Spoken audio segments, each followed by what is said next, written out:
Hey everyone, my name is Yoyston, and if you are new to the channel, it's nice to meet you. Our channel is nearly 10 years old and has hundreds of lore videos, but recently I have been thinking about how to help get newcomers into Middle-earth lore better and build more of a bridge between the lore from the movies that most people know to my other, more specific topic videos. This video is meant to help people ease into the deeper lore of Middle-earth, since I know Tolkien's legendarium can be daunting. My goal in this video is to introduce a few concepts of lore and where to find more about them. I've also got videos on just about everything I bring up today, if you're interested in learning more. My friends, old and new, thank you all so much for joining me today. Let's begin our tale. My intended audience for this video are people that have pretty much seen the Lord of the Rings and Hobbit movies, maybe a bit of Rings of Power, and that's about it. Of course, the best first way to delve into the lore beyond the movies and get more into Middle-earth and Tolkien and all of that good stuff is to read the books that inspired the movies, starting with The Hobbit and then The Lord of the Rings. There are also audiobooks for The Hobbit, The Lord of the Rings, and even The Silmarillion. I'd recommend Rob Inglis, Martin Shaw, and of course, Andy Serkis. Now, the biggest thing you'll notice here is seeing the changes that the movies made, and seeing a bit of the expanded lore that will come back to play later. For instance, some changes might be small or large, such as Pippin in Moria throwing a stone down a well instead of touching the arrow on a corpse in the movie, right? Little tiny things like that. All the way to the changing of the hobbits coming back to the Shire versus the scouring of the Shire, where Saruman invaded the Shire at the end of the books with brigands and ruffians, and the hobbits had to deal with that whole mess.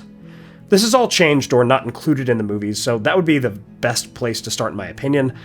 And that expanded lore as well is incredible, whether it's the Rohirrim speaking in their own language, or the fiefdoms of Gondor, like Dol Amroth showing up to help in the Battle of the Pelennor Fields, or so on and so forth. There's just so much more culture and background and lore connections, especially between The Hobbit and The Lord of the Rings and those characters that happen in the books that we just never see mentioned in the movies. Now, if you don't feel like reading the books for all of that, I would recommend my What's Different series that goes into the major differences between the Lord of the Rings books and movies, and what the movies tend to miss. I still need to make that for The Hobbit, but rest assured there are many changes there too. If you are interested in beginning the reading journey into Middle-earth, I'll also link my video on the order in which to read the Middle-earth books that I made a few years back. Now, as someone who is also a teacher, I have found that it is best when learning something new to start at the edge of what people already know and expand outwards, not just jump into the deep end. Therefore, after reading through The Hobbit and The Lord of the Rings, again, these are stories that you just about know from the movies, but you'd be surprised how many differences are in the books. You'll start to understand the larger universe, and that there may still be some references in The Lord of the Rings about the Silmarillion that you don't quite understand yet, and that is totally fine.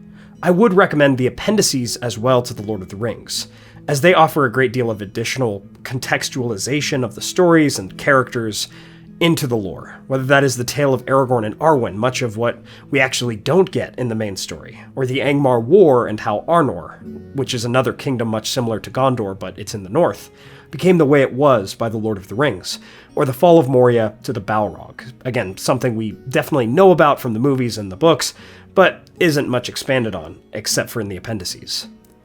The appendices also tell of the history of the Kingdom of Rohan and the Isle of Numenor, where Aragorn's ancestors are from, as well as a lot more about Aragorn's ancestors. The appendices offer a great deal of information that really makes sense of the characters and the kingdoms and so forth. In my opinion, The Lord of the Rings is only as great as it is because of that additional lore that the appendices really go and add. Now, if you're after much of the information regarding the Third Age, you're mostly set here. Moving on past that, though, there is a common misconception that the big scary book, The Silmarillion, is an encyclopedia type of book, but it's not quite true. The Silmarillion is actually a prequel to The Hobbit and The Lord of the Rings that outlines the Second Age, the First Age, and the years before that, in their own stories that aren't super connected to those that we know in the Third Age. Now, I call it a big scary book because, fair warning, it is one of the most complicated pieces of reading I've ever encountered. That part of its reputation is absolutely true. The writing is tough, but beautiful, and the narrative focus shifts quite often from larger groups moving over many years, to smaller stories happening in a matter of months for a few select characters. But I promise it is worth the read, no matter how long it might take. It honestly took me over a year to really get through all of it. If you do read it, Please feel free to use my timeline of Arda videos to help you out, because I would recommend not trying to read this like a normal book. Always have a map of the continent Beleriand, which was originally west of Middle-earth before this continent sank beneath the sea. Have that ready to go, and perhaps keep a list of named characters and who they're related to that you encounter in the book, maybe even some family trees ready as well. Those two things honestly will make your experience with the Silmarillion way better. But don't walk into it like it's The Lord of the Rings or The Hobbit. It will jump all over the place. From there are additional books that expand on the stories of the Silmarillion, The Hobbit, and The Lord of the Rings, such as the Unfinished Tales, and the History of Middle-earth saga, and so forth. We've also gotten a couple of books recently that expand the lore, such as the Nature of Middle-earth book from a few years back, and The Fall of Númenor, and some others as well. Now, I would approach these only after having a pretty good understanding of the Silmarillion, The Hobbit, The Lord of the Rings. While Tolkien did not give every single character or year in the timeline explicit details and full backstories that match each other, it may certainly actually feel like it. I do think it is easy to get lost in the amount of lore and ideas that Tolkien created for his world and characters, which have gone on to inspire so many other authors and so forth, but honestly, this is some of the best fantasy work out there. Again, that part of the reputation of Tolkien's Legendarium is absolutely true. The Legendarium being all of Tolkien's works.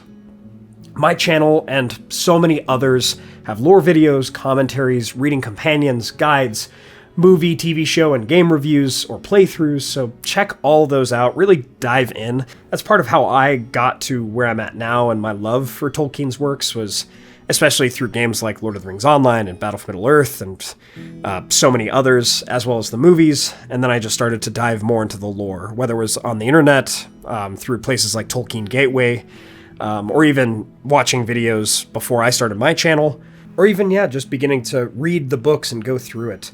I promise this is one of those things that it's worth diving into and trying to find your way to the deep end of the lore, because Tolkien was so meticulous with how he crafted his world that I promise you, if you're interested in Middle-earth, keep going with it, because it's awesome.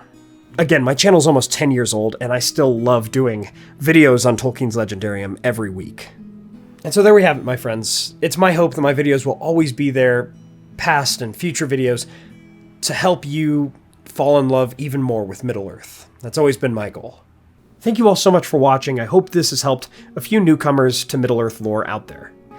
If you enjoyed this, please hit that like button and share this with a friend who is new to the lore. Let me know what part of the lore is your favorite in the comments below, as well as how you got introduced to The Lord of the Rings. Honestly, I'm asking a question that I myself would struggle to answer in terms of what is my favorite part of the lore, but honestly, I'm a sucker for so many moments in The Return of the King. I just love so much of both the book and the movie. It's just, it's amazing. And my dad introduced me and my brother to the Legendarium through the movies. If you'd like to support me and my work here on this channel, please consider getting some candles from our friends Mythologie Candles, or order some Weta or United Cutlery Lord of the Rings swords, statues, and other replicas from Castle Con, who does international shipping, and use the code WEST at checkout, and please check out our merch and Patreon. Thanks to our Valar tier patrons and YouTube members who make all of this possible and continue to support the channel: Peter Shepard, John Hume, Reese Jenkins, Arthur Merlin, Theodore, Andrew Carlisle, and Zoomi. Thank you so much, it really means the world to me. Please subscribe and hit that bell button to join the Men of the West and all the free peoples today. And I'll see you all again next week with a video on the Beacons of Gondor. My friends, thank you all so much for joining me on this adventure. Until the next one.